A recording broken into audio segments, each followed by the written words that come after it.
إن الحمد لله نحمده ونستعينه ونعوذ بالله من شرور أنفسنا وسيئات أعمالنا من يهده الله فلا مضل له ومن يضلل فلا هادي له وأشهد أن لا إله إلا الله وأشهد أن محمدا عبده ورسوله الذي أرسله بالحق بشيرا ونذيرا وداعيا إلى الله بإذنه وسراجا منيرا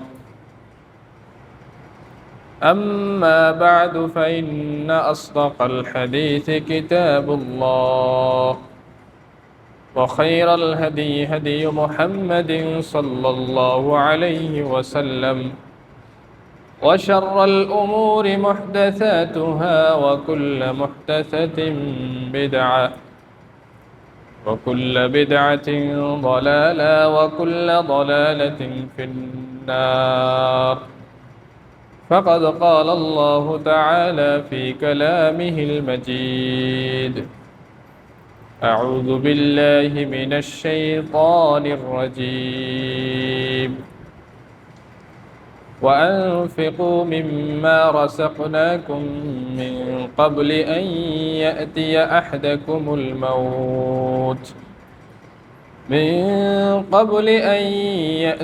أحدكم الموت فيقول رب لولا أخرتني إلى أجل قريب فيقول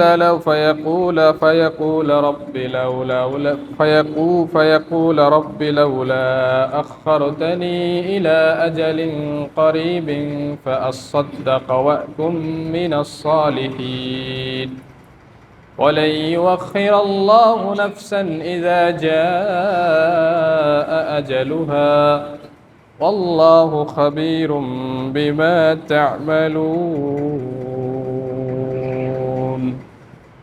الحمد لله যাবতীয় প্রশংসা যাবতীয় শুকরিয়া সে মহান রব্বুল আলামিনের নিমিত্তে যে রব্বুল আলামিন আমাদেরকে পৃথিবীতে পাঠিয়েছেন উত্তম সৎ আমল করার জন্য। যে রব্বুল আলামিন আমাদেরকে নির্বাচন করবেন উত্তম কর্মে আমরা কে বেশি এগিয়ে আছি। যে রব্বুল আলামিন এই পৃথিবীতে এসে সৎ কর্ম করে জান্নাত হাসিল করার মতো সুযোগ করে দিয়েছেন, সে রব্বুল আলামিনের শুকরিয়া আদায় করি আলহামদুলিল্লাহ। সালাত ও সালাম বর্ষিত হোক নবী মুহাম্মদ রাসূলুল্লাহ সাল্লাল্লাহু আলাইহি ওয়াসাল্লামের উপর। অতঃপর আজকে ইয়াউমুল জুমার দিনে যে আলোচ্য বিষয় নিয়ে আলোচনা করার ইচ্ছে পোষণ করেছি সেটি হচ্ছে আমালুন তা'দিলুস সাদাকা। এমন কিছু কর্ম, এমন কিছু আমল যেই আমল করলে সাদাকা করার মতো প্রতিদান আল্লাহর কাছে পাওয়া যাবে। শীর্ষক বিষয়ে আজকে আমরা গুরুত্বপূর্ণ কিছু দিক নির্দেশনা নিয়ে আপনাদের সামনে আলোচনা রাখার চেষ্টা করব ইনশাআল্লাহ। ওমা তৌফিক ইল্লা বিল্লাহ আলাইহি তাওয়াক্কালতু ওয়া ইলাইহি উনীব। আল্লাহ রাব্বুল আলামিন পবিত্র কোরআনের সূরাতুল মুনাফিকুনের 10 নম্বর আয়াতে তিনি স্পষ্ট করে ঘোষণা দিয়েছেন। আল্লাহ রাব্বুল আলামিন তিনি আমাদেরকে বলছেন যে আনফিকু মিম্মা রাযাকনাকুম মিন ক্বাবলি আন ইয়াতিয়া আহাদাকুমুল মাউত। তোমাদেরকে যে সম্পদ দান করা হয়েছে, যে অর্থ তোমাদেরকে দেওয়া হয়েছে, আমরা যে রিজিক তোমাদেরকে দিয়েছি, সেই রিজিক থেকে তোমরা আল্লাহর রাস্তায় ব্যয় করো মৃত্যু আসার পূর্বেই। মৃত্যু আসবে এটা অবধারিত। এই মৃত্যু আসার পূর্বেই তোমরা তোমাদের সম্পদ থেকে আল্লাহ রাব্বুল আলামিনের রাস্তায় তোমরা ব্যয় করো। এই ইনফাকের শাব্দিক ব্যাখ্যা যদি আমরা করতে যাই তাহলে দুইটা অর্থ এখানে পাওয়া যায়।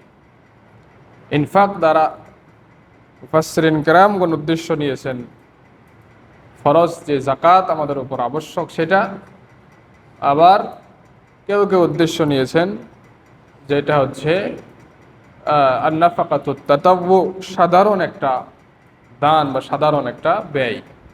তো এই আয়াতে আল্লাহ রাব্বুল আলামিন আমাদেরকে সব দিক লক্ষ্য করেই আমাদেরকে অর্ডার করছেন যে তোমরা আমার যে রিজিক তোমাদেরকে দিয়েছি সেই রিজিক থেকে তোমরা আল্লাহর রাস্তায় ব্যয় করো মৃত্যু আসার পূর্বেই। কারো উপর যদি জাকাত ফরজ হয়ে থাকে সেটা তাকে অবশ্যই দিতে হবে। যদি আদায় না করার কারণে জান্নাতে যাওয়ার জন্য এটাই তার জন্য বড় বাধা হবে। কেউ যদি জাকাত ঠিকভাবে আদায় করে অতিরিক্ত সম্পদ থেকে তার উচিত মৃত্যুর পূর্বেই আল্লাহর রাস্তায় বেশি বেশি দান করা।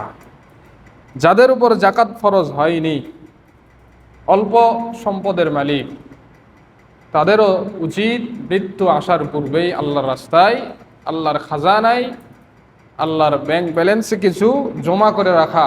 এই কারণে আল্লাহ রাব্বুল আলামিন আমাদেরকে এই নির্দেশ দিচ্ছেন। এই নির্দেশের পিছনে একটা কারণ আছে, যেটা আল্লাহ রাব্বুল আলামিন আয়াতেই বলে দিয়েছেন। কারণ আল্লাহ বলছেন, ফায়াকুল রব্বি লাউলা আখারতানি ইলা আজালিন করিব। ওই ব্যক্তি যখন মারা যাবে, মৃত্যুর পর যখন ওই ব্যক্তি বিপদে পড়বে, তখন ওই ব্যক্তি আল্লাহর কাছে বলবে, আল্লাহ যদি একটু সময় আমাদেরকে দিতেন, কেন আমাদেরকে আর সামান্য সময় দিলেন না? লাউলা আখারতানি ইলা আজালিন করিব ফাআসাদদাকা ওয়া আকুম মিনাস সালিহিন। আমি আমার এই অর্থ সম্পদ সব তোমার রাস্তায় ব্যয় করে দিয়ে সালেহিনদের অন্তর্ভুক্ত আমি হয়ে যেতাম যদি আমাকে একটু সময় দিতেন। এই যে একটা আকাঙ্ক্ষা, এই যে একটা আশা, যেটা আমরা মৃত্যুর পরে করব, কিন্তু এই আশা কখনো আমাদের পূরণ হবে না। তাই আল্লাহ রাব্বুল আলামিন আমাদেরকে ওই পরিস্থিতি আসার পূর্বেই সতর্ক বাণী দিয়েছেন যে তোমরা মৃত্যুর পূর্বেই দান সাদকা করো, মৃত্যুর পূর্বেই তোমাদের অর্থ সম্পদ আল্লাহর রাস্তায় ব্যয় করো। কিন্তু আমরা সেটা তখন শুনিনি। যখন সেই কথা আমরা অমান্য করার কারণে কবরে গিয়ে যখন তার আমরা শাস্তির মুখোমুখি হচ্ছি, তখন আল্লাহর কাছে আমরা আকুতি করছি, একটু সুযোগ দেন না, গিয়ে শুধু আমার সমস্ত সম্পদ আপনার রাস্তায় ব্যয় করে আবার মারা যাবে, একটু সময় দেন।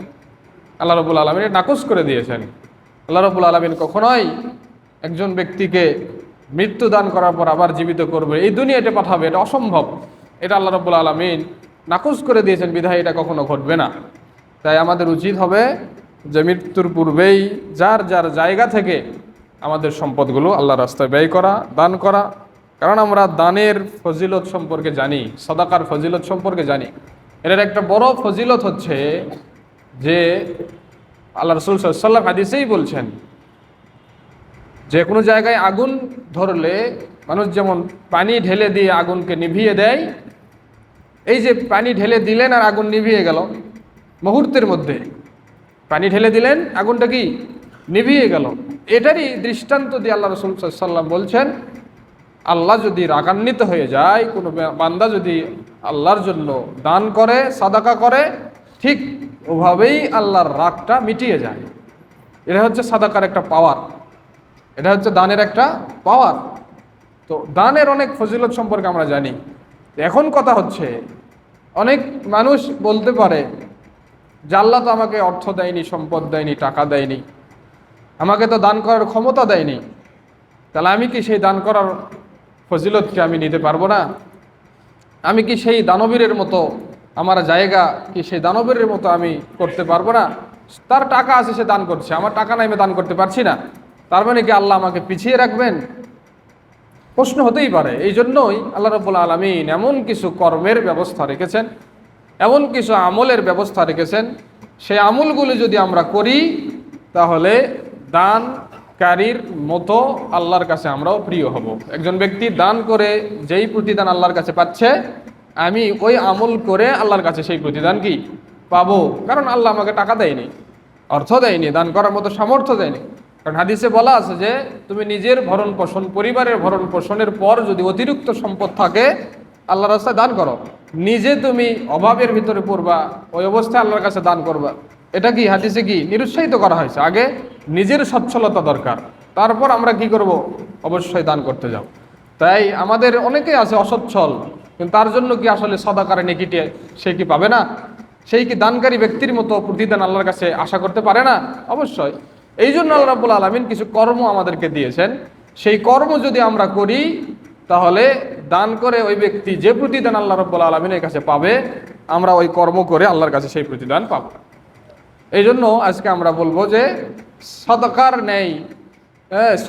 নেই কিছু আমল নিয়ে আজকে আমরা আলোচনা করি। এক নম্বর যেই পয়েন্টে আমরা আলোচনা করতে যাচ্ছি সেটি হচ্ছে সালাতুদ দুহা।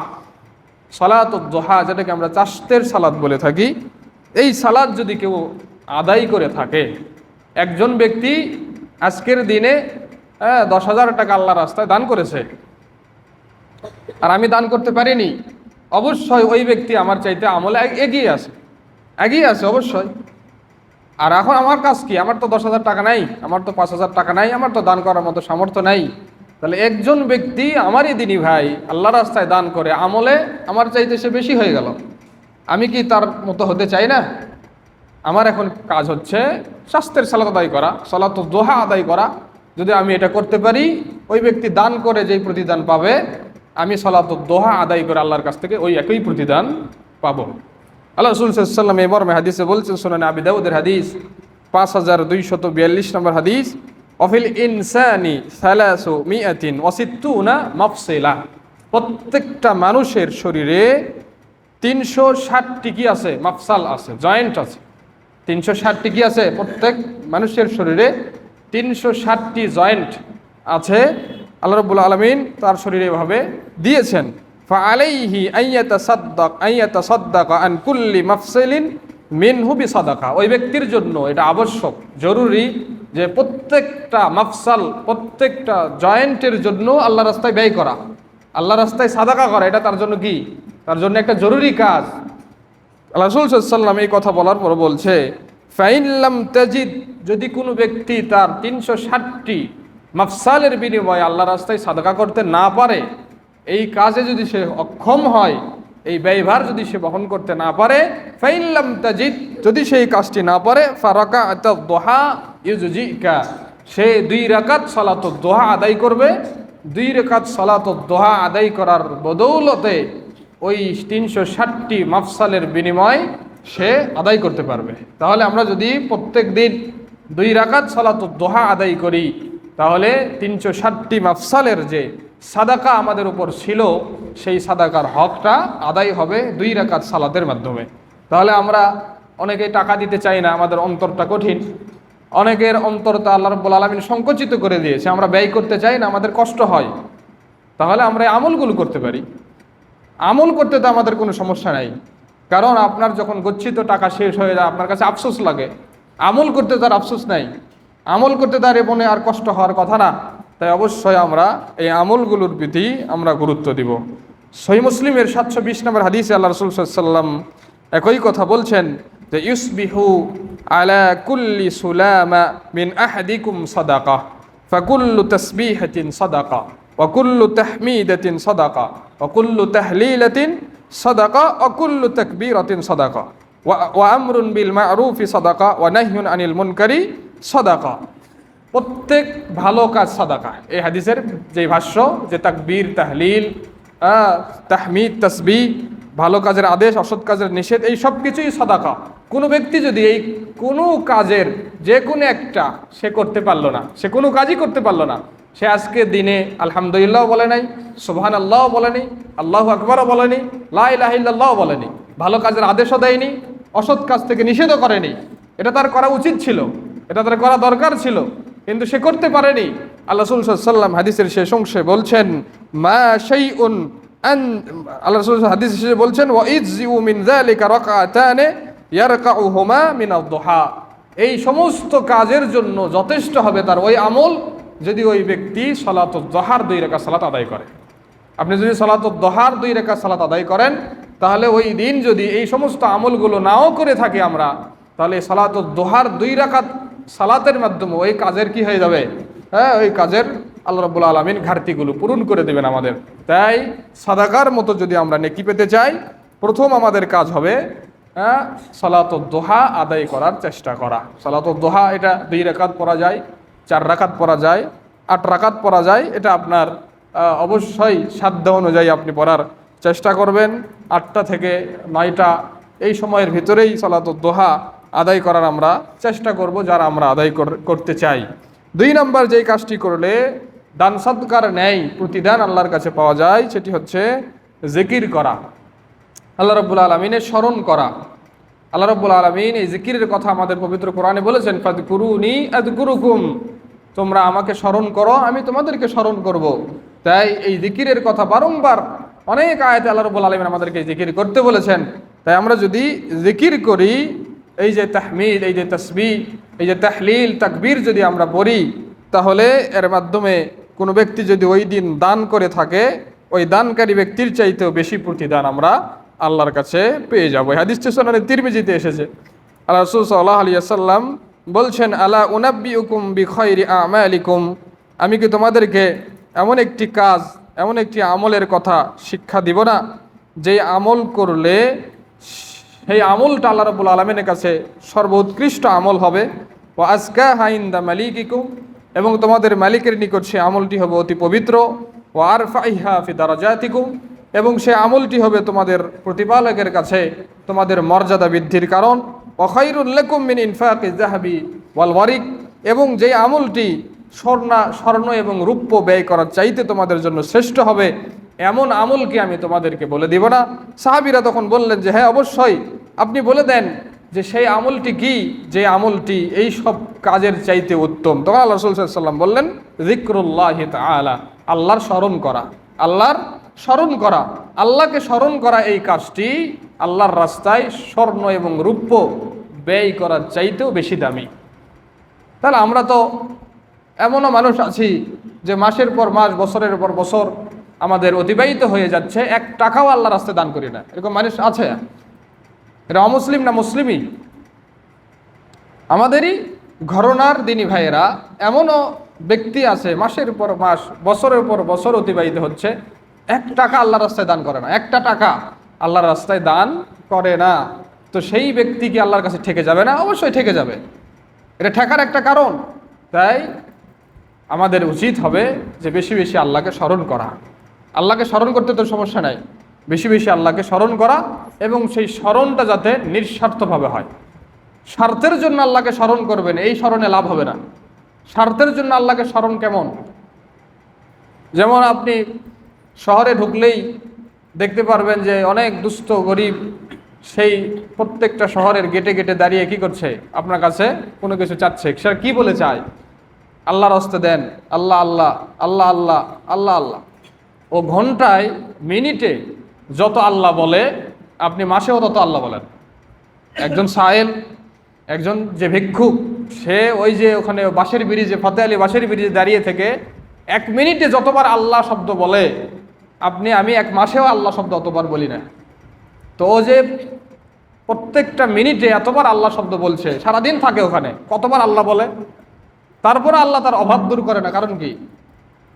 ও আল্লাহ আল্লাহ সারাদিন ডাকতেছে, ওর কি অভাব দূর হচ্ছে নাকি পরের দিন সকালে এসে আবার ভিক্ষা করতেছে? তো সারাদিন আল্লাহকে ডাকলে তো অভাব তো দূর হওয়ার কথা। সে আল্লাহকে ডাকতেছে আল্লাহ যাতে অভাব দূর হয়, তাহলে আল্লাহ তাকে ধনী করে দেওয়ার কথা, তাই না? এতবার আল্লাহকে ডাকলে আল্লাহ তো তাকে ধনী করে দিবে, তার তো অভাব থাকবে না। কিন্তু বছরের পর বছর তার একটাই পেশা, ভিক্ষা করা। মানে তার সারাদিন আল্লাহকে ডেকে লাভ হলো? ও সে আল্লাহকে ডেকেছে কিসের জন্য? স্বার্থের জন্য। সে অভিনয় করেছে, আল্লাহর নাম দিয়ে সে টাকা ইনকাম করতেছে। এই কাজে কখনো সফলতা অর্জন হবে না। এই জন্য বললাম, নিঃস্বার্থভাবে আল্লাহর জিকির করতে হবে, নিঃস্বার্থভাবে আল্লাহকে ডাকতে হবে। আপনি ভালো মানুষের সাথে আছেন, সুবহানাল্লাহ বিহামদিহি সুবহানাল্লাহিল আযীম বলতেছেন, যখন বাসায় যাচ্ছেন তখন কি মুখ দিয়ে শয়তানি কথা আপনি সারাচ্ছেন। তার মানে কি? মানুষের সামনে ভালো বলি আর নির্জনে গেলে খারাপ বলি। এই আচরণ দিয়ে কখনো সফলতা অর্জন করা যাবে না। এই আচরণ দিয়ে কখনো আল্লাহর সন্তুষ্টি অর্জন করা যাবে না।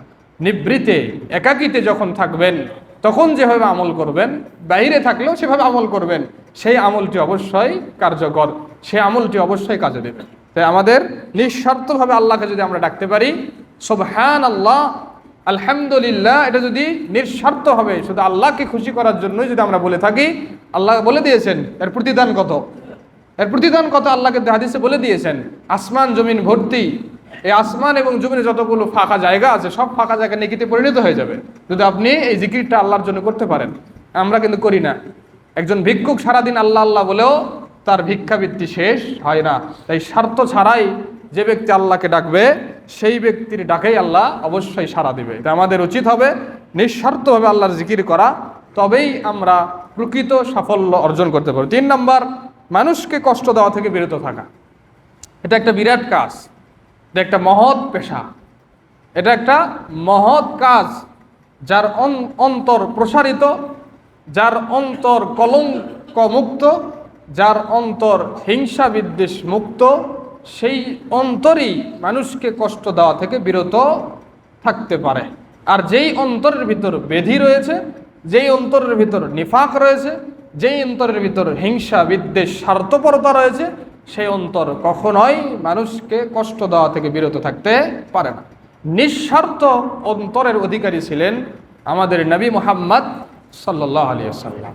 স্বার্থহীন কলঙ্ক নেফাকি অন্তরের অধিকারীরা ছিলেন মক্কার মুশরিকরা। তাই তারা তাদের অন্তর থেকে কষ্টটাই এসেছে, আর মুহাম্মদ সাল্লাল্লাহু আলাইহি ওয়াসাল্লামের অন্তর থেকে সারটাই শুধু এসেছে। কখনো মুহাম্মদ সাল্লাল্লাহু আলাইহি ওয়াসাল্লাম কষ্ট দিতে যাননি। মক্কার মুশরিকরা আবু জাহল, উতবা, শাইবা মুহাম্মদ সাল্লাল্লাহু আলাইহি ওয়াসাল্লামকে উদার চিত্তে একটা অফার দিয়েছিল, মুহাম্মদ তুমি কি রাজত্ব চাও? রাজত্ব দেওয়া হবে। তুমি কি পাহাড়ের স্বর্ণ চাও? স্বর্ণের পাহাড় চাও? তোমাকে দেওয়া হবে। তুমি কি আমাদের নেতা হতে চাও? তোমাকে আমরা নেতা বানাবো। তুমি কি সবচেয়ে সুন্দরী নারী নিয়ে ভোগ করতে চাও? আমরা সেটা দিব। এই অন্তরটা ছিল স্বার্থের অন্তর, হিংসা মুক্ত অন্তর ছিল না, বিধায় সে অন্তর দিয়ে কখনো সঠিক কাজ হাসিল করতে পারেনি। তাই মানুষকে কষ্ট দেওয়া থেকে বিরত আমি থাকবো কখন? যখন আমার এই অন্তরটা ঠিক হবে, পরিচ্ছন্ন হবে, তখনই আমি থাকতে পারবো। নচেত অভিনয় করে 1 ঘন্টা টিকে থাকা যাবে, অভিনয় করে একদিন বিরত থাকা যাবে, কিন্তু রাতের বেলায় তার আসল রূপটা প্রকাশিত হবেই হবে। তাই অবশ্যই মানুষকে কষ্ট দেওয়া থেকে বিরত থাকার এটা মহৎ কাজ, কিন্তু এই মহৎ কাজের জন্য নিজেকে প্রিপেয়ার করতে হবে, এটাও একটা মহৎ কাজ। আপনার আমার অন্তর ঠিক নাই আর আমি মানুষকে কষ্ট দেওয়া থেকে নিজেকে বিরত রাখবো, এটা কখনো সম্ভব নয়। এটা কখনো আমার দ্বারা সম্ভব হবে না।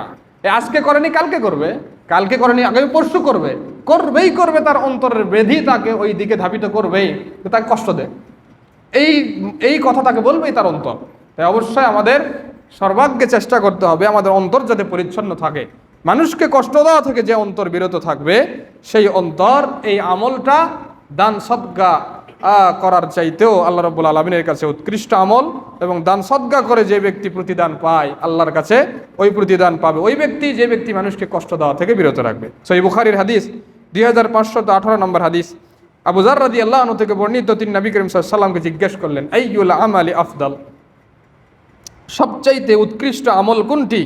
তখন আল্লাহ রাসূল সাল্লাল্লাহু আলাইহি ওয়াসাল্লাম বললেন, ঈমানুন বিল্লাহি ওয়া জিহাদুন ফি সাবিলিহি, আল্লাহর প্রতি ঈমান আনা এবং আল্লাহর রাস্তায় জিহাদ করা। কুলতু ফাআইয়ুর রিকাবি আফদাল, সবচাইতে উত্তম দাস বা উত্তম রিকাব কোনটি? তখন আল্লাহ রাসূল সাল্লাল্লাহু আলাইহি ওয়াসাল্লাম বললেন, আগলাহা সামানান ওয়া আনফুসাহা ইনদা আহলিহা, যেই দাসের মূল্য সবচাইতে বেশি এবং যেই দাস তার পরিবারের, তার মালিকের কথা মতো চলে, সেই দাসটি সবচাইতে উত্তম দাস, উৎকৃষ্ট দাস। কুলতু ফাইল্লাম আফআল, তখন আবু যার রাদিয়াল্লাহু আনহু বলছেন, ইয়া রাসূলুল্লাহ, আমি যদি এই সমস্ত কাজ না করতে পারি, আমার দ্বারা যদি জিহাদ করা সম্ভব না হয়, আমার দ্বারা যদি এইরকম একটা দাসকে আজাদ করার মতো সামর্থ্য না থাকে, তাহলে আমার কি কাজ, আমার করণীয় কি? তখন আল্লাহ রাসূল সাল্লাল্লাহু আলাইহি ওয়াসাল্লাম বলছেন, তুঈনু সানিআন আও তাসনাউ লি আখরাকা, তুমি একজন কর্মকারক, যে ব্যক্তি কাজ করে সেই কর্মীকে তুমি সাহায্য সহযোগিতা করো।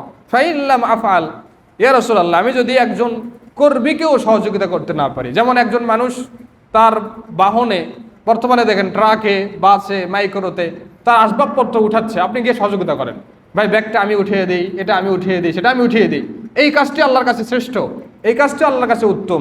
আবু যার বলছেন রাদিয়াল্লাহু আনহু, ইয়া রাসূলুল্লাহ, আমি যদি এই কাজও করতে না পারি, আমি যদি কাউকে সাহায্য সহযোগিতাও করতে না পারি, তাহলে আমার জন্য আর কোনো কাজ আছে কি? তখন রাসূল সাল্লাল্লাহু আলাইহি ওয়াসাল্লাম বললেন, তাদাউন নাসা মিনাশ শাররি, তুমি মানুষের অকল্যাণ করা থেকে নিজেকে বিরত রাখো। মানুষকে কষ্ট দেওয়া থেকে তুমি নিজেকে বিরত রাখো, এটাও তোমার জন্য আল্লাহর কাছে সর্বশ্রেষ্ঠ আমল। তোমার পক্ষ থেকে আল্লাহর জন্য এটাও কি সর্বশ্রেষ্ঠ আমল হবে। তাই মানুষের কষ্ট দেওয়া থেকে আমরা অন্তত বিরত থাকবো। মানুষের উপকার করতে না পারি, মানুষের পাশে দাঁড়াতে না পারি, মানুষকে হেল্প করতে না পারি, তাকে বিপদে ফেলবো না, এই নিকৃষ্ট কাজ থেকে অন্তত আমাদেরকে বিরত থাকা উচিত এবং থাকা দরকার। যারা এই কাজগুলো করবে তারা দান সদকাকারীর ন্যায় অবশ্যই প্রতিদান আল্লাহ রাব্বুল আলামিনের কাছে পাবে। হাদিসের শেষ অংশে আল্লাহ রাসূল সাল্লাল্লাহু আলাইহি ওয়াসাল্লাম বলছেন, ফাইন্নাহা সাদাকাতুন তাসাদ্দাকু বিহা আলা নাফসিক, এই কাজটি হবে তোমার জন্য সাদাকা, যেই সাদকাটা তুমি তোমার নিজের জন্য করতে, এই কাজের বিনিময়ে সেই সাদকাটা আল্লাহ পূরণ করে দিবেন। তাই আমরা যদি মানুষকে কষ্ট দেওয়া থেকে নিজেকে বিরত রাখতে পারি, এই কাজটি হবে আমাদের জন্য সাদাকা। 4 নাম্বার, হাসি মুখে কথা বলা। মানুষের সাথে শত্রুতা থাকতেই পারে, মনোমালিন্য থাকতেই পারে, কোনো কারণে কষ্ট আমরা পেয়েই থাকি, কিন্তু দেখা হলে, সামনাসামনি কথা হলে যে ব্যক্তি হাসি মুখে কথা বলবে সব কিছু ভুলিয়ে, সেই ব্যক্তির এই কাজটা আল্লাহ রাব্বুল আলামিনের কাছে উত্তম আমল হিসাবে গণ্য হবে এবং দান করার মতো প্রতিদান সে ব্যক্তি আল্লাহর কাছে পাবে। এরকম কিন্তু দৃষ্টান্ত রাসূল সাল্লাল্লাহু আলাইহি ওয়াসাল্লামের হাদিস থেকে আমরা পাই। একজন ব্যক্তি আসতেছে, আয়েশা রাদিয়াল্লাহু আনহা, আল্লাহ রাসূল বলছে ওই ব্যক্তি কিন্তু খারাপ। ওই ব্যক্তি কিন্তু কি, যে ব্যক্তি আসতেছে ওই ব্যক্তিটা ভালো না, ওই ব্যক্তি খারাপ। ওই ব্যক্তি যখনই আল্লাহ রাসূলের কাছে আসলেন, এমনভাবে তার কথাগুলো আল্লাহ রাসূল শুনলেন, আয়েশা রাদিয়াল্লাহু আনহা অবাক হয়ে গেলেন। আরে একটু আগেই ওই ব্যক্তির ব্যাপারে খারাপ মন্তব্য করলো স্বয়ং রাসূল সাল্লাল্লাহু আলাইহি ওয়াসাল্লাম, ওই ব্যক্তি কাছে আসার পর তার সাথে এমন ব্যবহার করলো যেমন তার বন্ধু, যেন তিনি তার কি বন্ধু। এটাই হচ্ছে আদর্শ, এটাই কি আদর্শ, যে আপনার সাথে আমার সাথে দেখা হবে আর আমরা মুখ ঘুরিয়ে নিব, শত্রুতা, সেই মনের বিদ্বেষ ভাব আমরা প্রকাশ করব, এটা কখনো মুমিন, প্রকৃত মুমিনের কাছ থেকে আশা করা যায় না। তাই আল্লাহ রাসূল সাল্লাল্লাহু আলাইহি ওয়াসাল্লাম বলছেন যে, আবু যার রাদিয়াল্লাহু আনহু তিনি বলছেন, নবী করিম সাল্লাল্লাহু আলাইহি ওয়াসাল্লাম আমাকে বলেছেন, লা তাহকিরান্না মিনাল মা'রুফি শাইয়া, তুমি কোনো ভালো কাজকে তুচ্ছ-তাচ্ছিল্য করবে না। কোনো ভালো কাজকে তুচ্ছ-তাচ্ছিল্য করতে নেই। একজন ব্যক্তি বাদামের দোকান দিয়েছে, এটা তার হালাল ব্যবসা, ওই ব্যবসাকে তুচ্ছ-তাচ্ছিল্য করার অধিকার আমাদের নেই। সে তো চুরি করেনি, সে তো ডাকাতি করেনি, সে তো ছিনতাই করেনি, সে তো ঘুষ খায়নি, না খেয়ে নিজের যতটুকু সামর্থ্য সেটা দিয়ে সে বিজনেস শুরু করেছে, আপনি সেটাকে তুচ্ছ-তাচ্ছিল্য করবেন, এই অধিকার ইসলাম আমাদেরকে দেয়। আল্লাহ রাসূল সাল্লাল্লাহু আলাইহি ওয়াসাল্লাম সাহাবীকে শিক্ষা দিচ্ছেন, লা তাহকিরান্না শাইআম মিনাল মা'রুফ, কোনো ভালো কাজকে তুচ্ছ-তাচ্ছিল্য তোমরা করো না, কোনো ভালো কাজকেই তুচ্ছ মনে করবে না। ওয়ালাউ আন তালকা আখাকা বিওয়াজহি তালকিন, যদিও তুমি আর সেই কাজটি তোমার ভাইয়ের সাথে, দিনী ভাইয়ের সাথে হাসি মুখে কথা বলা হয়, এই কাজটিও তুমি তুচ্ছ-তাচ্ছিল্য মনে করবে না। আমাদের কাছে এটা তুচ্ছ কাজ, তার সাথে হেসে কথা বলতে হবে, এটা কে বলছে? আমার ইচ্ছা তার সাথে হেসে বলবো, আমার ইচ্ছা তার সাথে রাগ করে কথা, এটা আমার ইচ্ছা। কিন্তু আল্লাহ রাসূল সাল্লাল্লাহু আলাইহি ওয়াসাল্লাম এই কাজ থেকে আমাদেরকে বিরত থাকতে বলছেন, যে এই ছোট কাজকে তোমরা তুচ্ছ-তাচ্ছিল্য করো না, এই ছোট কাজটি আল্লাহর কাছে অনেক বড় আমল। যে মানুষের সাথে হাসি মুখে কথা বলা, মানুষের সাথে উদার চিত্তে কথা বলা, এটা মহান একটা কাজ, মহৎ একটা কাজ। সহিহ সুনান তিরমিজির 1956 নম্বর হাদিসে আবু যার রাদিয়াল্লাহু আনহু থেকে বর্ণিত, তিনি বলছেন, রাসূল সাল্লাল্লাহু আলাইহি ওয়াসাল্লাম বলেছেন, তাবাসসুমুকা ফি ওয়াজহি আখিকা লাকা সাদাকা, তোমার ভাইয়ের সাথে হাসি মুখে কথা বলা এটা তোমার জন্য সাদাকা। তাহলে আমরা অবশ্যই এই আমলটা আমরা করার চেষ্টা করব, যে আমরা হাসি মুখে কথা বলার চেষ্টা, কারণ আপনার চেহারায় সব কিছু বলে দিবে। আপনার ভিতরে যদি রাগ থাকে, ক্ষোভ থাকে, কারোর সাথে যদি আপনি রাগান্বিত হয়ে থাকেন, আর তার সাথে যদি আপনি দেখা হলে ওভাবে কথা না বলেন, বোঝাই যাবে যে ও ভাই আমার সাথে রাগ করে আসে, এটা বোঝাই যাবে। আল্লাহ রাসূল সাল্লাল্লাহু আলাইহি ওয়াসাল্লাম এটা বলছেন, যখনই তোমার ভাইয়ের সাথে কথা বলবে, হাসি মুখে কথা বলবে, ভিতরে কি আছে সেটা পরের ব্যাপার, কিন্তু চেহারাটা এমনভাবে আমরা দেখানো উচিত যাতে সে ব্যক্তি খুশি হয়, না সে ভাই আমার সাথে হাসি মুখে কথা বললো, ভালো মনে কথা বললো, সন্তুষ্ট চিত্তে কথা বললো। এই আমল যদি আমরা করতে পারি, এটাও সাদাকা, দান করার মতো একটা আমল। সৎ কাজের আদেশ, অসৎ কাজের নিষেধ, এই কাজ যে ব্যক্তি করতে পারবে, সেই ব্যক্তির এই কাজটিও আল্লাহ রাব্বুল আলামিনের কাছে সাদাকা হিসেবে গণ্য হবে। সুনান তিরমিজির হাদিস, আল্লাহ রাসূল সাল্লাল্লাহু আলাইহি ওয়াসাল্লাম বলছেন, ওয়া আমরুকা বিল মা'রুফ ওয়া নাহয়ুকা আনিল মুনকার সাদাকা, সৎ কাজের আদেশ দেওয়া, অসৎ কাজ থেকে মানুষকে বিরত রাখা, এই যে কাজ, এই যে আমল, এটাও একজন ব্যক্তির জন্য সাদাকা স্বরূপ, দান স্বরূপ। কিন্তু এটা আপনাকে মেনে নিতে হবে যে ইসলামের মধ্যে সবচাইতে যেই কাজটি কঠিন, সেটি হচ্ছে আল আমরু বিল মারুফ ওয়ান নাহি আনিল মুনকার। ইসলামের ভিতরে সবচাইতে যেই কাজটি করা কঠিন সেটি হচ্ছে সৎ কাজের আদেশ দেওয়া, অসৎ কাজের নিষেধ করা। মানুষ সালাত আদায় করতে পারে, মানুষ যাকাত দিতে পারে, মানুষ সিয়াম পালন করতে পারে, মানুষ হজ করতে পারে, মানুষ সব কিছু করতে পারে, কিন্তু মানুষ সৎ কাজের আদেশ অসৎ কাজের নিষেধ সবাই করতে পারে, সবাই এই কাজ করতে পারবে না।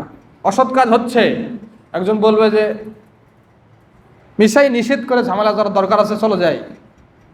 অযথা এই কাজে বাধা দিয়ে ঝামেলায় জড়ানোর দরকার আছে, চলো যাই। আবার আমি বলবো যে সে খারাপ কাজ করুক, তার আমল সে বুঝবে, আমার কি, আমার দায়বদ্ধতা কোথায়? মুহাম্মদ সাল্লাল্লাহু আলাইহি ওয়াসাল্লাম বলতেই পারতেন যে মক্কা তারা মূর্তি পূজা করছে, করুক, আমরা এক সাইডে সালাত আদায় করবো, তারা এক সাইডে মূর্তি পূজা করবে, সমস্যাটা কোথায়? মিশাই মূর্তি পূজা করতে নিষেধ করে মার খাওয়ার দরকার আছে?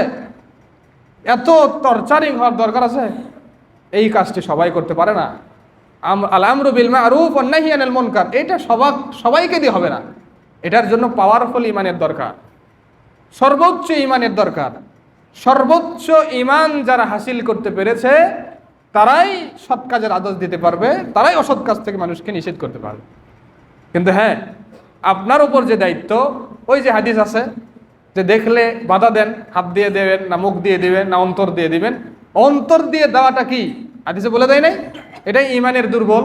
তার মানে আপনার ইমান কম, এটা স্বীকার করবেন। ভাই আমার ইমান কম ভাই, আমি তোমাকে এভাবে বাধা দিতে পারছি না, ঘর থেকে নিষেধ করছে, হ্যাঁ এরা বন্ধ করে না, এরা এই কাজ করতেছে, আফসোস করতেছে, এটাই। তার মানে আপনার ইমান কম। আমি নিজেও জানি আপনার আমার ইমান কম, অথচ অন্য একটা সাইটে গিয়ে আমরা বলি আমরা পাক্কা মুমিন।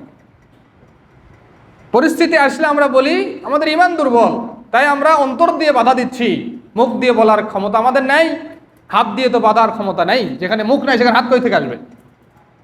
আর ওই ব্যক্তি অন্য জায়গায় যে বলছে আমি পাক্কা মুমিন। কেন আমি মুমিন? আমি সালাত আদায় করি তাই মুমিন, আমি যাকাত দেই আমি তাই মুমিন, আমি হজ করেছি, আমি সিয়াম পালন করি তাই আমি পাক্কা মুমিন। কিন্তু এই কাজ যে আপনি করেন না, যে হাদিসে বলাই হয়েছে যে অন্তর দিয়ে বাধা দেওয়া ইমানের দুর্বল একটা স্তর, আপনি দুর্বল ইমানের অধিকারী হয়ে আপনি দাবি করছেন যে আমি পাক্কা মুমিন। তাই যে আমাদের কাজে এত ব্যাঘাত, এত দুর্বলতা, আজকে আমাদের কাজে এত সমস্যা। আমরা যদি প্রকৃত মুমিন হতে পারতাম তাহলে অবশ্যই সৎ কাজের আদেশ আমরা দিতে পারতাম, অসৎ কাজের নিষেধ আমরা করতে পারতাম। আপনার চোখের সামনেই একজন অনইসলামিক কাজ করবে, আপনি চুপ করে সহ্য করবেন, কিসের জন্য বলেন তো? কোন জায়গা থেকে হবে?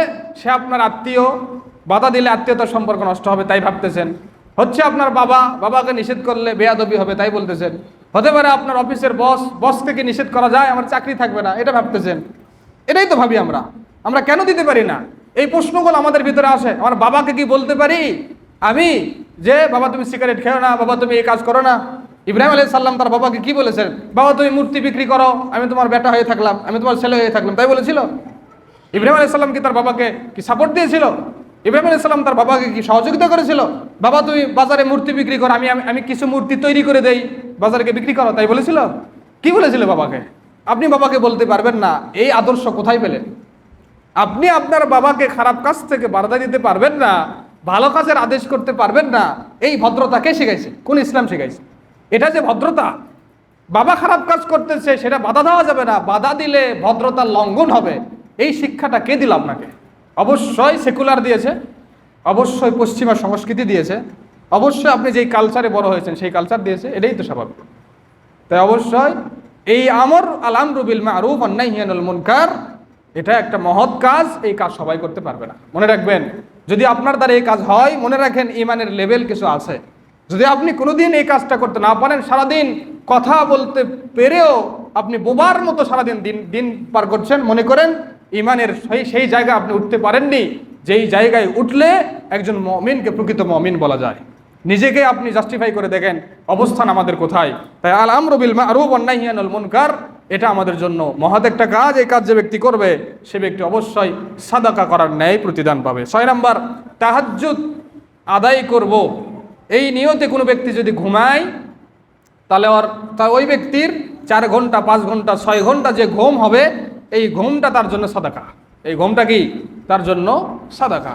একজন ব্যক্তি নিয়ত করেছে যে আমি রাতে উঠবো, কি করব? তাহাজ্জুদে সালাত আদায় করব। ইবনে মাজার হাদিস, আল্লাহ রাসূল সাল্লাল্লাহু আলাইহি ওয়াসাল্লাম বলছেন, মান আতা ফিরাশাহু অহুয়া ইয়ানবি আন ইয়াকুমা ফায়ুসাল্লি মিনাল লাইল, যে ব্যক্তি রাতে বিছানায় ঘুমাতে আসার সময় এই নিয়ত করলো যে সে রাতে উঠে সালাত আদায় করবে, ফাগালাবাতহু আইনুহু, এবং তার দুই চোখ ঘুমের কারণে আর উঠতে পারলো না, তার দুই চোখ ঘুমকে প্রাধান্য দিল, ঘুম থেকে সে উঠতে পারলো না, হাত্তা ইউসবিহা, এমনকি ফজর হয়ে গেল, সকাল হয়ে গেল, কুতিবা লাহু মা নাওয়া, যে নিয়তে সে ঘুমিয়েছিল ওই নেকি আল্লাহ রাব্বুল আলামিন তার আমল নামায় দিয়ে দিবেন। ওয়া কানা নাওমুহু সাদাকাতান আলাইহি মিন রাব্বিহি, এই যে ঘুম সে পারলো, এই ঘুমটা তার রবের পক্ষ থেকে হবে সাদাকা, দান। আল্লাহ তাকে এই ঘুমটা দান করে দিলেন, যে তুমি যে ভালো নিয়তে ঘুমিয়েছিলে ওর নেকি তো আমি দিলামই, সালাত আদায় না করেও তাহাজ্জুদের নেকি পেয়ে গেল, এবং ওই ঘুমটা হলো তার জন্য সাদাকা। তাই আমরা অবশ্যই রাতে ঘুমানোর পূর্বে ভালো নিয়ত করে ঘুমানোটা দরকার, ভালো নিয়ত করে ঘুমানো দরকার। অন্তত সালাতের নিয়ত আমরা নাই করি, অনেকে তো করি না, অনেকে তো পড়ি না, সেটা আলাদা কথা, কিন্তু ভালো নিয়তে ঘুমানো দরকার, যে আমি ফজরের সালাতে উঠবো, এর জন্য আপনি অ্যালার্ম দিলেন, এর জন্য আপনি সতর্ক বার্তা দিলেন, এর জন্য আপনি রেডি হওয়ার জন্য প্রস্তুতি নিলেন, যাতে আমি ফজর ছুটে না যায়, ফজরের পর আমি এই ভালো কাজ করব, আগামীকাল সকালে আমি এই ভালো কাজ করব, এই নিয়তে যদি আপনি ঘুমান, আপনার পুরো রাত আল্লাহর জন্য কি হবে, আল্লাহর পক্ষ থেকে আপনার পুরো রাত সাদকা স্বরূপ। তাহলে আমাদের নিয়তের উপর অনেক কাজ নির্ভরশীল। 7 নাম্বার, কর্জে হাসানা দান করা। কোনো ব্যক্তি যদি কাউকে কর্জে হাসানা দেয়, ঋণ দেয়, ধার দেয়, এই ধার দেওয়া কাজটি সাদকা করার মতো প্রতিদান ওই ব্যক্তি হাসিল করতে পারবে।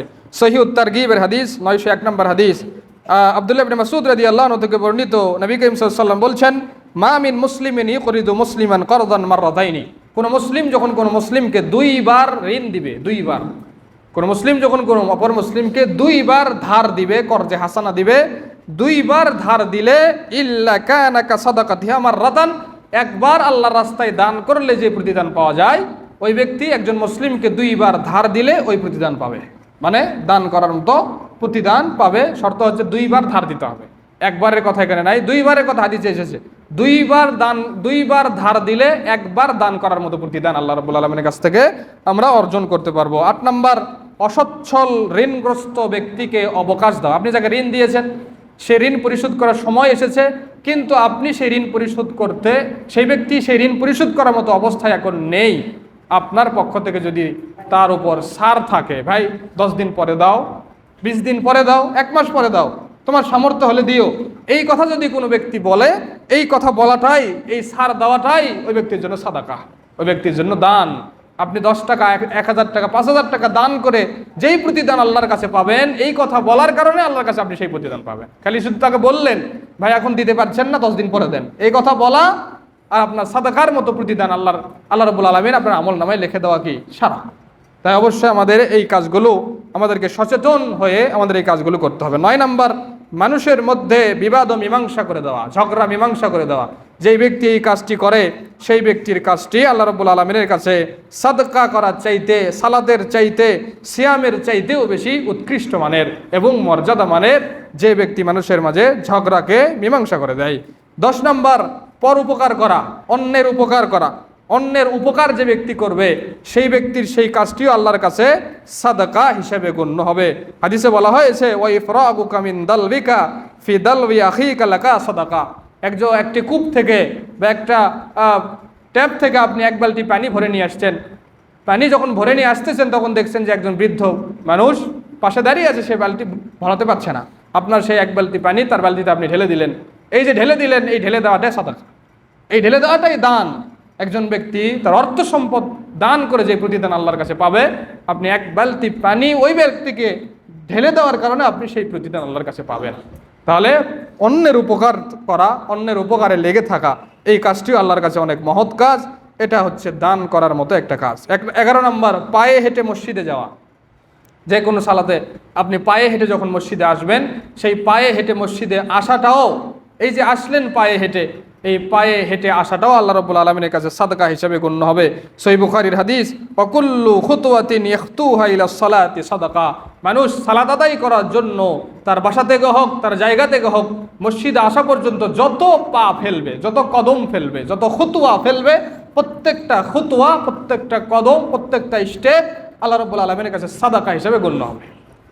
তাই আমাদের এই কাজগুলো অন্তত সচেতনের সহিত করা দরকার। এই কাজ করতে কিন্তু পরিশ্রম লাগে না, পরিশ্রম করতে হবে না, শুধু আমাদের নিয়তের ব্যাপার এবং আমাদের সৎ ইচ্ছার ব্যাপার, তবে আমরা এই কাজগুলো আমরা হাসিল করতে পারবো। 12 নম্বর, হালালভাবে নিজের প্রবৃত্তি বা চাহিদা পূরণ করা, অর্থাৎ নিজের যে যৌন ক্ষুধা, আল্লাহ রাব্বুল আলামিন আমাদেরকে জৈবিক চাহিদা দিয়েছেন এবং জৈবিক চাহিদা দিয়েছেন এবং সেটা পূরণ করার জন্য আল্লাহ রাব্বুল আলামিন হালাল প্রসেস আমাদেরকে দিয়েছেন। আমরা যদি সেই যৌন চাহিদাকে হালাল প্রসেসে আমরা যদি সেটাকে ব্যয় করি, তাহলে সেই চাহিদাটাও আমাদের জন্য হবে সাদাকা। এই হাদিসটা আমরা সকলেই জানি, যখন আল্লাহ রাসূল সাল্লাল্লাহু আলাইহি ওয়াসাল্লাম এটা বললেন যে স্ত্রীর সাথে আমাদের মিলন করা এটাও আমাদের জন্য একটা কি সাদাকা, তখন সাহাবীরা বলে এই কাজও কি সাদাকা, এই কাজও কি আল্লাহর কাছে সাদাকা? এটা আমাদের নিজের স্বার্থ আমরা হাসিল করতেছি, নিজের আমরা প্রবৃত্তি আমরা মিটাচ্ছি, নিজে আমরা আনন্দিত হচ্ছি, এতেও কি আল্লাহ আমাদেরকে নেকি দিবে? তখন আল্লাহ রাসূল সাল্লাল্লাহু আলাইহি ওয়াসাল্লাম বললেন ওই কাজটি যদি তুমি হারাম জায়গায় গিয়ে করো, হারাম প্রসেসে করো, আল্লাহকে গুনাহ দিবে না? গুনাহ দিবে। তো সেটা হালাল প্রসেসে করলে আল্লাহ নেকি দিবে না কেন? অবশ্যই নেকি দিবে। তাহলে আমরা যে এই কাজগুলি করি, দেখেন এখানে আল্লাহ রাব্বুল আলামিন আমাদেরকে নেকির ব্যবস্থা করে দিয়েছেন, শুধু আমাদেরকে এই কাজগুলো করা, আমরা ওই নিয়তে শুধু আমরা শুধু করবো, তবে আল্লাহ রাব্বুল আলামিন আমাদেরকে সেই প্রতিদানগুলো দিবেন। 13 নম্বর, বৃক্ষরোপণ করা এবং অনাবাদি জমিতে চাষাবাদ করা, এই কাজ যদি আমরা করি এটাও আমাদের জন্য সাদাকা। আল্লাহ রাসূল সাল্লাল্লাহু আলাইহি ওয়াসাল্লাম সহিহ বুখারীর হাদিস, তিনি বলছেন মা মিন মুসলিমিন ইয়াগরিসু গারসান আও ইয়াজরাউ যারআ ফায়াকুলু মিনহু তায়রুন আও ইনসানুন আও বাহিমাতুন ইল্লা কানা লাহু বিসাদাকা। কোনো ব্যক্তি যদি কোনো একটা গাছ রোপণ করলো, কোনো বৃক্ষ রোপণ করলো, ওই বৃক্ষ থেকে যে ফল ধরলো, সেই ফল যদি কোনো পাখি খায়, মানুষ খায়, কোনো চতুষ্পদ জন্তু খায়, এই প্রত্যেকটা খাওয়া ওই ব্যক্তির জন্য হবে সাদাকা। এই প্রত্যেকটা খাওয়া ওই ব্যক্তির জন্য কি হবে? সাদাকা হবে। তাই আপনার বাড়ির ভিতরে আপনি গাছ লাগাবেন, এ কথা ঠিক, আপনার বাগানের ভিতরে আপনি গাছ লাগিয়ে বাগানকে আপনি ঘিরে রাখবেন, এ কথাও ঠিক, বাগানকে উন্মুক্ত রাখবেন, এ কথা আমরা বলিনি, ঘিরে রাখবেন, বাড়ির ভিতরে গাছ রাখবেন, এ কথাও ঠিক, কিন্তু আপনার জন্য এটা উচিত সাদাকার জন্য বাহিরে রাস্তার পাশে, আপনার জমিতে রাস্তার পাশে বাহিরে জনসম্মুখে একটা গাছ লাগিয়ে রাখা, যাতে করে এই গাছের ফল মানুষ খেতে পারে, পক্ষী খেতে পারে, চতুষ্পদ জন্তু খেতে পারে, যাতে করে এটা আপনার জন্য সাদাকা হয়। বাড়িতে তো আপনার আমের গাছ আছেই, লিচুর গাছ আছেই, বাহিরে একটা আমের গাছ লেগে দেন, দিয়ে বলে দেন এটা সাদাকা করে দিলাম, এটা কি দান করে দিলাম এই গাছটি, এই গাছের ফল জনমানুষ খাবে, আমি খাবো না। কষ্ট হবে? কষ্ট তো হবে না। আপনার বাড়িতে তো 5টা গাছ আছেই, আরেকটা গাছ বাইরে লাগালে কষ্ট কিসের? কিন্তু আমরা একটা আম যদি কেউ পারে, সে তাকে চোর চোর বলে কি আমরা গিয়ে তার পিছনে ধাওয়া করি, ছেড়ে দেন, তাকে বলে দেন, ছেড়ে দেন এবং বলে দেন সাদাকা করে দিলাম, যাও পেরে খেয়েছে সাদাকা করে দিলাম, দান করে দিলাম। আপনি না বললেও আল্লাহ আপনার জন্য নেকি রাখবে, আপনি না বললেও আপনার আল্লাহ আপনার জন্য কি নেকি লিপিবদ্ধ করবে। তাই এটা আমাদের জন্য উচিত। এবং অনাবাদি জমি, যে জমিটা পড়ে আছে, যে জমিটা কেউ আবাদ করে না, সেই জমি যদি আমরা আবাদ করি, সেই জমি থেকে যে ফসলগুলো হচ্ছে, ওই ফসল যারাই ভক্ষণ করবে, সেই ভক্ষণ করাটা হবে আপনার জন্য সাদাকা। এটা মুসনাদ আহমদের হাদিস, মান আহইয়া আরদান মাইতান ফালাহু ফিহা আজরুন। কোন ব্যক্তি যদি মৃত জমিনকে জীবিত করে, অনাবাদি জমিকে আবাদ করার জন্য প্রস্তুত করে, এটাও তার জন্য রয়েছে মহান প্রতিদান, তার জন্য রয়েছে আল্লাহর কাছে প্রতিদান। ওমা আকালাতিল আফিয়াতু মিনহা ফাহুয়া লাহু সাদাকা। এবং ওই জমিন থেকে যদি কোনো ক্ষুধার্ত চতুষ্পদ জন্তু হোক, পাখি হোক, মানুষ হোক, কোনো ক্ষুধার্ত ব্যক্তি যদি ওই জমি থেকে কোনো কিছু খায়, ভক্ষণ করে, এই খাওয়াটা ওই ব্যক্তির জন্য সাদাকা। 14 নম্বর, যথাযথভাবে পরিবারের ভরণ পোষণের ব্যবস্থা করা। আমরা পরিবারের গার্ডিয়ান, আমরা দায়িত্বশীল। প্রত্যেকটা পুরুষকে আল্লাহ রাব্বুল আলামিন প্রত্যেকটা পরিবারের জন্য দায়িত্বশীল হিসাবে আল্লাহ রাব্বুল আলামিন নির্বাচন করেছেন এবং এই দায়িত্ব সম্পর্কে আমাদেরকে জিজ্ঞাসাবাদ করবে আল্লাহ রাব্বুল আলামিন। এই প্রতিশ্রুতি আল্লাহ রাব্বুল আলামিন আমাদেরকে দিয়েছেন। আমরা দায়িত্বশীল, আমাদের দায়িত্ব সম্পর্কে জিজ্ঞাসাবাদ করা হবে। আমরা যে উপার্জনগুলো করছি, এই উপার্জন যদি হালাল প্রসেসে হয় এবং সেই উপার্জনের পিছনে যদি আমাদের নিয়তটা ভালো হয়, তাহলে ওই উপার্জনের বদৌলতে আল্লাহর কাছে আমরা নেকি হাসিল করতে পারবো। যে হাদিসটি আল্লাহ রাব্বুল আলামিন সহিহ বুখারীতে মুহাম্মদ সাল্লাল্লাহু আলাইহি ওয়াসাল্লামের মাধ্যমে জানিয়ে দিয়েছেন। আল্লাহ রাসূল সাল্লাল্লাহু আলাইহি ওয়াসাল্লাম বলছেন যে ইযা আনফাকাল মুসলিমু নাফাকাতান আলা আহলিহি ওয়া হুয়া ইয়াহতাসিবুহা। কোনো পরিবারের দায়িত্বশীল ব্যক্তি যদি তার পরিবারের উপর যখন কোনো ব্যয় করবে, সেই ব্যয় করার সময় যদি সে নেকির আশা করে, আমি আমার স্ত্রীকে শাড়ি কিনে দিচ্ছি, আমি আমার ছেলেকে প্যান্ট শার্ট কিনে দিচ্ছি, পাঞ্জাবি কিনে দিচ্ছি, তার লেখাপড়ার পারপাস আমি তাকে অর্থ ব্যয় করছি, এই ব্যয় করার পেছনে যদি তার নেকির নিয়াত থাকে, আমি নেকির উদ্দেশ্যে করছি, আমার দায়িত্বের জায়গা থেকে করছি, তখন আল্লাহ রাসূল সাল্লাল্লাহু আলাইহি ওয়াসাল্লাম বলছেন কানাত লাহু সাদাকা, এই ব্যয়টা হবে ওই ব্যক্তির জন্য সাদাকা, দান। আর যদি আমাদের নিয়ত খারাপ থাকে তাহলে কিন্তু হবে না, নিয়তটা অবশ্যই আমাদের ভালো করতে হবে। 15 নম্বর, কোরআন তেলাওয়াত করা। কোনো ব্যক্তি যদি কোরআন তেলাওয়াত করে সেই কোরআন তেলাওয়াতটা হবে ওই ব্যক্তির জন্য সাদাকা। সুনান আবি দাউদের হাদিস 1333 নম্বর। আল্লাহ রাসূল সাল্লাল্লাহু আলাইহি ওয়াসাল্লাম বলছেন, আল জাহিরু বিল কোরআনি কাল জাহিরি বিস সাদাকা। কোনো ব্যক্তি যদি প্রকাশ্যে কোরআন তেলাওয়াত করে, জোরে জোরে কোরআন তেলাওয়াত করে, প্রকাশ্যে কোরআন তেলাওয়াত করে, ওই ব্যক্তির এই কোরআন তেলাওয়াতের আমল প্রকাশ্যে দানকারীর আমলের নেই। একজন ব্যক্তি প্রকাশ্যে দান করেছে, সেই ব্যক্তি যে প্রতিদান আল্লাহর কাছে পাবে, একজন ব্যক্তি প্রকাশ্যে কোরআন তেলাওয়াত করলে আল্লাহর কাছে ওই প্রতিদান পাবে। আল্লাহ রাসূল সাল্লাল্লাহু আলাইহি ওয়াসাল্লাম বলছেন, ওয়াল মুসিররু বিল কোরআনি কাল মুসিররি বিস সাদাকা। গোপনে গোপনে যে ব্যক্তি কোরআন তেলাওয়াত করে, কাউকে দেখায় না, নিবৃতে একাকিতে ঘরে বসে আল্লাহর ভয়ে ক্রন্দন করে আর কোরআন তেলাওয়াত করে, অর্থ বুঝতে চায়, কোরআনের বাণী বুঝতে চায়, কোরআনকে পেয়ে সে সৌভাগ্য মনে করে নিজেকে, এই কোরআনের মেসেজ পেয়ে সে হেদায়েত পেতে চায়, এই কোরআনের মেসেজ ধারণ করে সে জান্নাত লাভ করতে চায়, এই আশায় যদি গোপনে গোপনে কি করে, সে কোরআন তেলাওয়াত করে, ওই ব্যক্তি যেন গোপন দানকারীর নেই প্রতিদান পাবে। একজন ব্যক্তি গোপনে দান করেছে, গোপনে দান করা এটা কি উত্তম কাজ? পবিত্র কোরআনে আছে না যে প্রকাশ্যে দান করার চাইতে গোপনে দান করাটা কি অবশ্যই নেকির কাজ, উত্তম কাজ। তাই গোপনে দান করলে এক ব্যক্তি আল্লাহর কাছে যে পরিমাণ প্রতিদান পায়, গোপনে গোপনে কোরআন তেলাওয়াত করলেও আল্লাহর কাছে আমরা সেই প্রতিদান আমরা পাবো। কিন্তু আফসোস, আমরা এই কোরআনটাই পড়তেই পারি না, তেলাওয়াত তো দূরের কথা, কোরআন তো পড়তেই পারি না, তেলাওয়াত আবার কবে করব? আপনাকে কোরআন আল্লাহ শিখাবে, কিয়ামতের দিন আল্লাহ শিখিয়ে দিবে কোরআন কিভাবে পড়তে হয়। দুনিয়াতে তো আপনি শিখেন নাই, দুনিয়াতে শেখার তো প্রয়োজন মনে করেন, আল্লাহ শিখিয়ে দিবে যে কোরআনটা কিভাবে পড়তে হয়। যখন এই কোরআনের কারণে আগুনে পড়তে হবে, তখন বুঝবেন যে কোরআন কিভাবে পড়তে হয় আর কোরআন কিভাবে মানতে হয়। 100 জন মুসলিমের ভিতরে কয়জন মুসলিম কোরআন পড়তে পারে? একটু এভারেজ চিন্তা করেন না। আপনি বিশ্ব নিয়ে চিন্তা করতেছেন, বিশ্ব ধ্বংস হয়ে যাচ্ছে, বিশ্ব অমুসলিমদের হাতে যাচ্ছে, মুসলিমরা তাদের সব কিছু হারিয়ে ফেলতেছে, আপনি মুসলিম আছেন কিনা, আপনি কোরআন পড়তে পারেন, এটা দেখেন না। ইহুদিরা তাদের কিতাব পড়তে পারে, খ্রিস্টানরা তাদের কিতাব পড়তে পারে, তাদের বাইবেল পড়তে পারে, ইহুদিরা তাদের কিতাব পড়তে পারে, তাদের ধর্মগ্রন্থ পড়তে পারে, হিন্দুরা তাদের গীতা পড়তে পারে, সব কিছু তারা পারে, আর আমরা মুসলিমরা আমাদের ধর্মগ্রন্থ পড়তে পারি না। আপনি গবেষণা করতেছেন হচ্ছে অন্যের কিতাব নিয়ে, অনেকে আছে না গবেষক, পিএইচডি করেছে, তুলনামূলক ধর্মতত্ত্ব নিয়ে পিএইচডি করে, সে গীতা পড়তে পারে, সে ত্রিপিটক পড়তে পারে, সে বাইবেল পড়তে পারে, কোরআন পড়তে পারে না। ওগুলো পড়তে পারলেন, ওগুলো মাথায় ঢুকলো, ওগুলো নিয়ে পরিশ্রম করলেন, ওগুলো নিয়ে বহির্বিশ্বে যে পিএইচডি করতে পারলেন, কোরআন পড়তে পারলেন না, কোরআনটা শিখতে পারলেন না। আল্লাহ আপনাকে যে জান্নাতে দিবে একটা লজিক দেখান, একটা প্রমাণ দেখান যে জান্নাতে দিবে, আমি এই কারণে জান্নাতে দিবে। যেমন সালাত আদায় করি, আপনি কোরআন পড়তে পারেন না, সালাত কিভাবে আদায় করবেন? অকল্পনীয় কথাগুলো বলবেন না কখনো। আমি যাকাত দেই, আমি সিয়াম পালন করি, আমি হজ করি, আমি জান্নাতে যাবো না। আপনি কোরআন পড়তে পারেন না, আপনাকে আল্লাহ কোন লজিকে জান্নাতে দেবেন সেটা বলেন। আপনি কোরআনই পড়েননি, আপনি বলছেন আমি ইমানদার, কিভাবে? আপনি কোরআন জানেনই না, বোঝেনই না। ইমান বোঝেন? ইমান কি জিনিস? হাদিসে গত সপ্তাহে হাদিসে আমরা কি বলেছিলাম? সাহাবীর আগে কি শিখতেন? আল্লাহ রাসূল আমাদেরকে আগে ইমান শিখাতেন, তারপর আমরা কোরআন শিখতাম। ইমান শিখার পর কোরআন শিখলে, কোরআন পড়তে গেলে আমাদের ইমান বৃদ্ধি পেত। তা আপনি জানেন ইমান কাকে বলে? কোরআন পড়লে না জানবেন। আপনি তো কোরআন পড়তেই জানেন না, ইমান কবে থেকে জানলেন? একটু চিন্তা করেন না, মৃত্যুবরণ করলে কি হবে?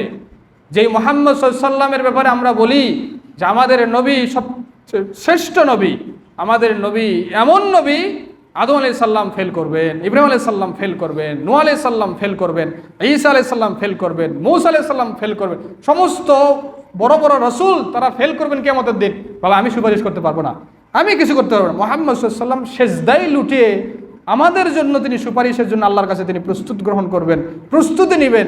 সেই মুহাম্মদ সাল্লাল্লাহু আলাইহি ওয়াসাল্লাম যেই দিন, সেই কিয়ামতের দিন বলবেন যে ইয়া রব্বি, আমার এই কওম কোরআনকে পরিত্যাজ্য হিসাবে গ্রহণ করেছিল, আপনি তাদেরকে কি পাকড়াও করেন? সুপারিশ কার থেকে নেবেন? কি আশা করে আসেন?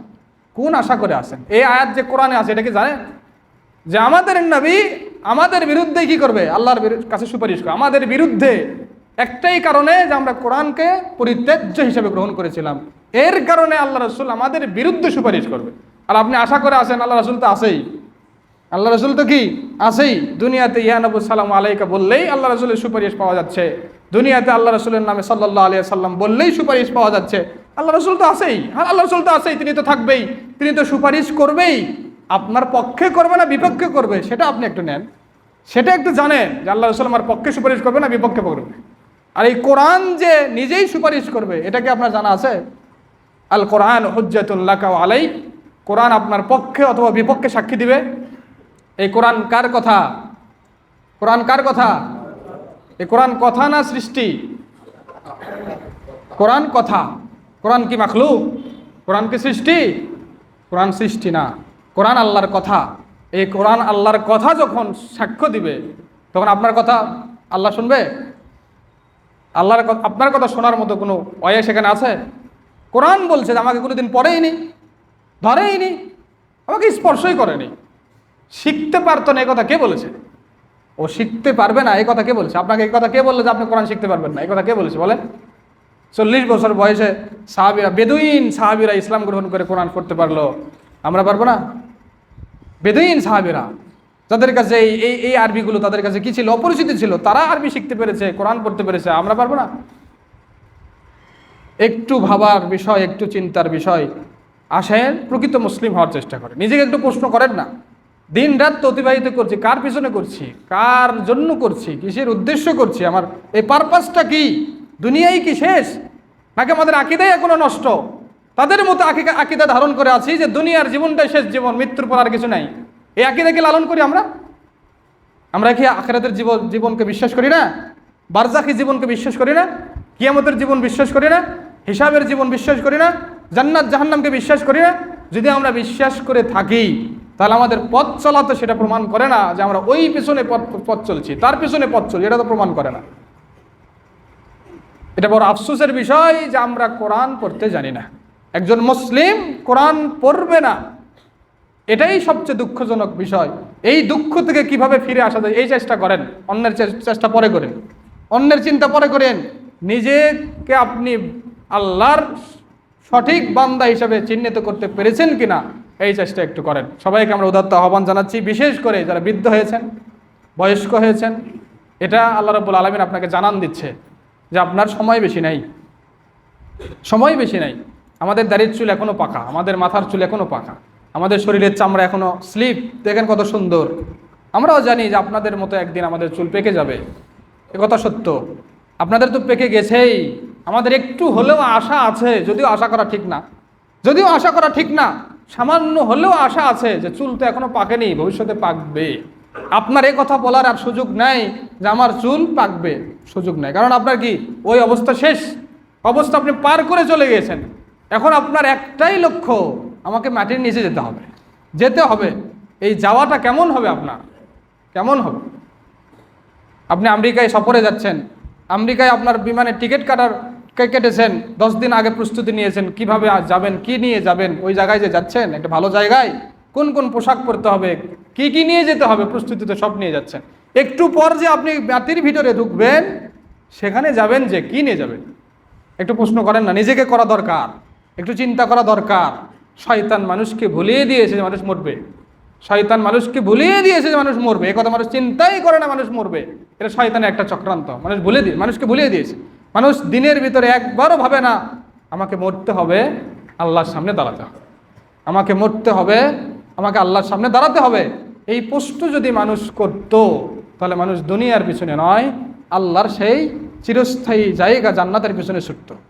তাই সবাইকে উদাত্ত আহ্বান জানাচ্ছি, আমি বললেই যে আপনারা করবেন তা না, হেদায়েতের মালিক আল্লাহ। হেদায়েতটা আল্লাহর কাছে চেয়ে নেন।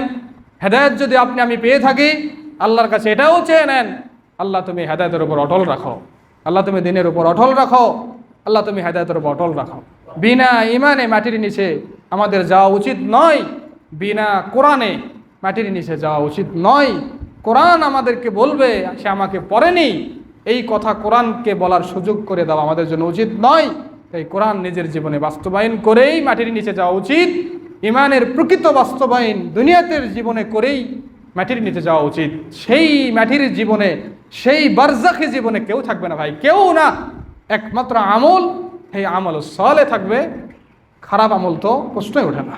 তো সবাইকে উদাত্ত আহ্বান জানাই, যতই লেকচার দেই, সারাদিন লেকচার দেই, মাসের পর মাস লেকচার, প্রত্যেকটা সপ্তাহে জুমার খুতবা হচ্ছে, কিন্তু আমাদের পরিবর্তনের জায়গাটা হচ্ছে না। এটাই বড় আফসোসের, এটাই বড় দুঃখের, এটাই বড় কষ্টের।